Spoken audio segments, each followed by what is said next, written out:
Film की शुरुआत में हमें जोश नाम का एक लड़का दिखाया जाता है जो एक बहुत बड़े बिजनेसमैन का इंतजार कर रहा था। थोड़ी ही देर में वो बिजनेसमैन जिसका नाम कार्ल होता है वो अपनी वाइफ के साथ जोश के पास पहुंच गया था।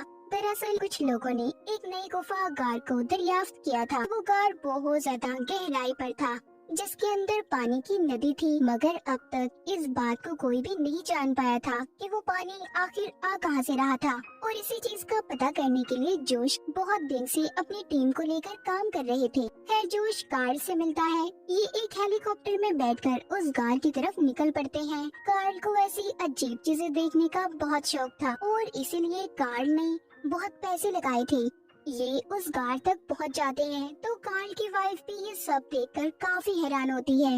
अब ये जब उस जगह पर पहुंचकर हेलीकॉप्टर को लैंड करते हैं तो कुछ वर्कर्स अपना सामान लेकर वहां से जा रहे थे। कार्ल जब उनसे जाने की वजह पूछता है तो वो बताते हैं कि हमें पता चला है कुछ देर में यहाँ पर खतरनाक तूफान आने वाला है, तो आपको भी यहाँ से चले जाना चाहिए। और जो गार के अंदर जोश के डैड की टीम काम कर रही थी, ये लोग उन्हें भी निकालना चाहते थे, मगर कार्ल इतनी दूर से आया था। वो कहता है अब कुछ भी हो जाए हम तो इस गार के अंदर नीचे जरूर जाएंगे। हम गार के अंदर देखते हैं जो 2 किलोमीटर नीचे गहराई पर था। उसके अंदर जोश के डैड की टीम अभी भी अपना पूरा सेटअप लगाकर काम कर रही थी। एक फीमेल वर्कर जो तैरने में बहुत अच्छी थी, वो इस बात को जानने की कोशिश कर रही थी कि आखिर इस गार के अंदर पानी आ कहां से रहा है और ये इतनी बड़ी है कि खत्म किधर होती है। इसीलिए आज वो एक नई रास्ते पर जाने वाली थी। तभी जोश के डैड की टीम का एक आदमी ये नोटिस करता है कि वो फीमेल वर्कर धूप ना मिलने की वजह से बहुत कमजोर हो गई है, क्योंकि कई दिन से ये यहाँ काम कर रहे थे, इसीलिए वो उसे आज काम करने से मना करता है। उधर ऊपर कार्ल की वाइफ को इस गार का नक्शा दिखाया जा रहा था, जिसे देखकर उसे इस बात का अंदाजा तो हो चुका था कि गार कितना गहरा और कितना बड़ा है। यहाँ पर कार्ल जॉर्ज से कहता है कि देखना मैं तुमसे पहले नीचे जाऊंगा। तो वहीं पर कार्ल पैराशूट की मदद से गार के अंदर जाता है। कार्ल की वाइफ गार की खूबसूरती देखकर हैरान हो गई थी।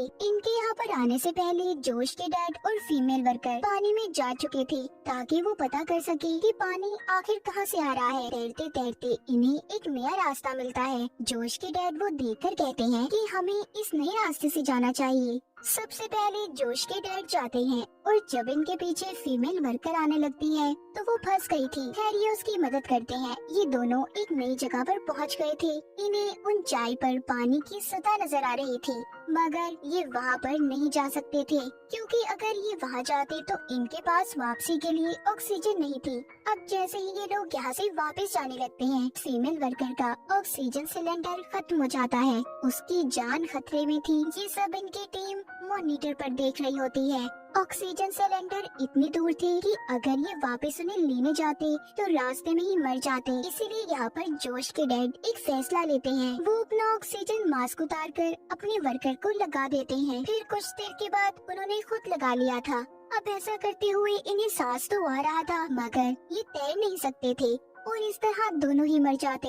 तो इसीलिए जोश के डैड दिल पर पत्थर रखकर ये फैसला लेते हैं कि वो अपना ऑक्सीजन मास्क अपनी वर्कर से वापस ले लेंगे। वो अपनी वर्कर को दूर धकेल देते हैं, जिससे उसकी वहीं पर मौत हो गई थी। सब लोग ये देखकर बहुत उदास थे, मगर ये करते भी तो क्या, इनके पास कोई और रास्ता भी नहीं था। ये सब देखकर जोश को गुस्सा आ रहा था, क्योंकि उसे कसूरवार अपने ही डैड नजर आते हैं। लेकिन बाकी की टीम अपने हेड यानी कि जोश के डैड को कसूरवार नहीं समझ रही थी। जब जोश के डैड उस फीमेल वर्कर की लाश को पानी से लेकर आते हैं तो उन्होंने जोश की सारी बातों को सुन लिया था। वो उसे गुस्से में वहाँ से जाने का कहते हैं। जोश भी अपने डैड की बातें सुनकर वहाँ से जा चुका था। जब कार्ल इनके पास आता है तो ऊपर दिखाया जाता है बहुत बड़ा तूफान आने वाला था। ऊपर के लोग अपना सामान समेटकर यहाँ से चले जाते हैं। तेज बारिश की वजह से सभी इक्विपमेंट्स, इलेक्ट्रॉनिक डिवाइसेस खराब हो चुकी थी, इसीलिए ये लोग नीचे कार में उन्हें भी नहीं बता सकते थे। नीचे कार से जब जोश और उसके साथी कार से बाहर निकलने की कोशिश कर रहे थे तो उन्हें एक आवाज आती है। असल में ये आवाज पानी की थी। अब इनके पास 2 ही रास्ते थे, या तो ये जल्दी से इस गार से बाहर निकल जाएं या फिर उन रास्तों से दूर हो जाएं जहां से पानी आने वाला था। कार में बहुत तेज पानी आने लगता है। जब ये ऊपर की तरफ जाने लगते हैं तो इनकी रस्सी खींचने वाला कोई भी नहीं था, क्योंकि ऊपर से तो सब जा चुके थे। इनमें से दो लोग ऊपर चढ़ने की कोशिश करते हैं तो पानी का बहाव इतना तेज हो जाता है जिस वजह से वो नीचे गिर गए थे। जोश के साथ जो आदमी था वो दोनों ऊपर की तरफ पहुंच जाते हैं। अगर ये चाहते तो ये अब यहाँ से जा सकते थे, मगर जोश कहता है नहीं, मैं ऐसे अकेले नहीं जाऊंगा। मैं अपने डैड और नीचे लोगों को मुसीबत में छोड़कर नहीं जा सकता। इसीलिए ये उन्हें तूफान के बारे में बताने नीचे की तरफ चला जाता है।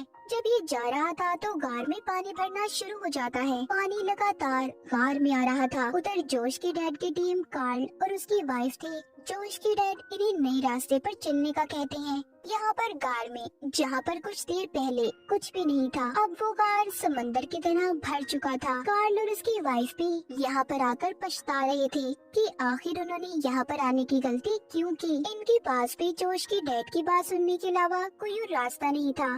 सबसे पहले जोश के साथ जो आदमी था वो जाता है और उसके पीछे जोश था, मगर पानी के बहाव की वजह से वो नीचे गिर जाता है। उसका सर एक पत्थर से टकरा गया था। जोश जब उसे बचाने की कोशिश करता है तो वो पानी में ही कहीं पर गायब हो गया था। जोश की डैड सबको यहाँ पर बताते हैं कि मैंने और मेरी वर्कर ने एक रास्ते को ढूंढा था, हमें उसी रास्ते से निकलना होगा। ये पांचों अपने स्वयं तैरने वाले सूट पहन लेते हैं। इनमें से कार्ल की वाइफ को तैरना नहीं आता था, इसीलिए जोश के डैड उससे कहते हैं कि तुम्हारे साथ इस सफर में जोश रहेगा जो तुम्हें सहारा देगा। अब एक एक करके ये सभी उस तंग रास्ते से निकल जाते हैं, मगर घबराहट की वजह से कार्ल की वाइफ उस रास्ते में ही फंस गई थी। जोश उसे हौसला देता है कि नहीं, तुम कर सकती हो। खैर ये उस रास्ते से बाहर निकल गए थे, मगर कार्ल की वाइफ की हालत बहुत खराब हो जाती है। कार्ल अपनी वाइफ को सहारा देकर बिठाता है। यहाँ पर कार्ल कहता है कि हमें ऐसी कोशिश नहीं करनी चाहिए, हमें रेस्क्यू टीम का इंतजार करना होगा, वो हमें आकर बचा लेंगे। मगर अब ऐसा नहीं हो सकता था। इस रास्ते के बारे में कोई भी नहीं जानता था। जोश के डैड कहते हैं अगर हमें अपनी जान बचानी है तो हमें आगे बढ़ना ही होगा। न चाहते हुए भी कार्ल और उसकी वाइफ को जोश की डैड की बात को मानना पड़ता है। ये लोग आहिस्ता आहिस्ता आगे बढ़ रहे थे, मगर इनमें अब एक वर्कर की हालत खराब हो जाती है। ये सभी एक ऐसे रास्ते पर पहुंच गए थे जहां पर से पानी बहुत तेजी से गुजर रहा था। पानी का बहाव इतना तेज था कि अगर कोई इंसान उसमें गिर जाता तो फौरन उसकी मौत हो जाती। मगर अब भी ये फैसला करते हैं कि ये रस्सियों के सहारे उस रास्ते को पार कर लेंगे। जिस वर्कर की हालत खराब हो रही थी वो खुद ही एक जगह पर रुक जाता है। वो जोश और उसके डैड से अलग हो गया था ताकि वो जल्दी से ये जगह पार कर सके, क्योंकि वो जान गया था कि वो अब जल्दी ही मर जाएगा। जबकि जोश के डैड और जोश उसे ढूंढ रहे थे, मगर वो उन्हें कहीं पर भी नहीं मिलता। अब बचे थे तो सिर्फ 4 लोग। जब ये थोड़ा सा आगे आते हैं तो कार्ल एक जगह पर रुककर तस्वीरें बनाने लगता है। ये देखकर जोश के डैड को गुस्सा आ गया था। वो कार्ल से कैमरा लेकर कहते हैं कि हम यहाँ पर किसी शहर पर नहीं आए हैं, मेरे बहुत से लोग मर गए सिर्फ तुम्हारी वजह से। अब तुम्हें वही करना होगा जो मैं कहूँगा। हालांकि कार्ल बहुत अमीर था, मगर वो भी यहाँ पर आकर बेबस हो चुका था। फिर ये अब आगे की तरफ बढ़ते हैं जहाँ पर इन्हें एक चट्टान से गुजरना था। जोश क्लाइंबिंग पहाड़ के उतार चढ़ाव में बहुत माहिर था, इसीलिए उसने उस चट्टान को जल्दी ही पार कर लिया था। फिर बारी थी उसके डैड की, जो कार्ल की वाइफ को लेकर अपने साथ आ रहे थे। तभी कार्ल की वाइफ का पाँव फिसल जाता है, जिस वजह से तार उसके बालों में फंस गई थी और उसे बहुत ज्यादा दर्द हो रहा था। वो अपने बालों की परवाह ना करते हुए बालों को चाकू से काट देती है, जिस वजह से वो नीचे गिर गई थी और फौरन ही उसकी मौत हो जाती है। कार्ल अपनी वाइफ की मौत पर बहुत रो रहा था, मगर अब कुछ भी नहीं हो सकता था। ये तीनों दूसरी साइड पर पहुंच जाते हैं। कार्ल की हालत बहुत खराब होती है। जोश के डैड कहते हैं लक्ष्य के लिहाज से हमने बहुत लंबा सफर तय किया है, लेकिन अब इनके पास ऑक्सीजन की कमी थी। एक आदमी ही पानी में जा सकता था। जब जोश के डैड और जोश रास्ते का जायजा ले रहे थे तो कार्ल धोखे से सिलेंडर लेकर पानी में चला जाता है, जिस वजह से जोश और उसके डैड वहीं पर फंस गए थे। कुछ देर के बाद जोश के डैड को एक रास्ता नजर आता है जहाँ से इन्हें जंगल नजर आ रहा था, लेकिन वो भी इनसे काफी दूर था। तभी वहीं पर इन्हें एक टैंक मिलता है। उस टैंक में इन्हें कुछ खाने पीने का सामान भी मिला था, इसी तरह 2 दिन गुजर जाते हैं। जब ये अपने पुराने रास्ते से वापस आ रहे थे तो इन्हें कार्ल मिलता है, जो अब काफी जख्मी हो चुका था।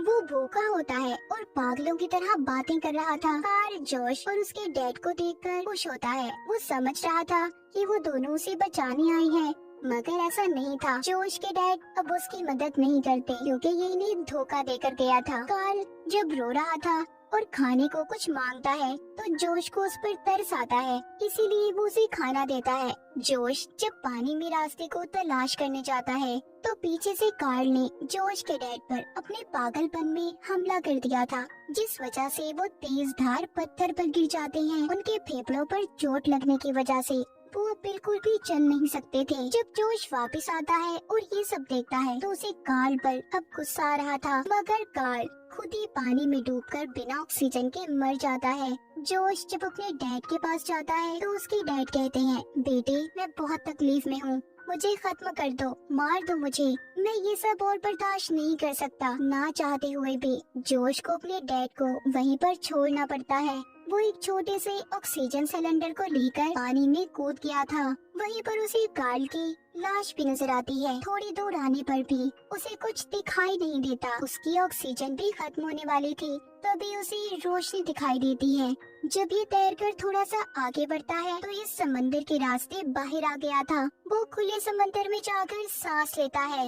मछुआरे जो समंदर के किनारे बैठे थे वो उसकी मदद करती हैं। जोश उस खतरनाक गार से बाहर आ गया था, मगर उसने इस सफर में अपने बहुत से प्यारों को खो दिया। इसके साथ इस फिल्म की कहानी भी यहीं पर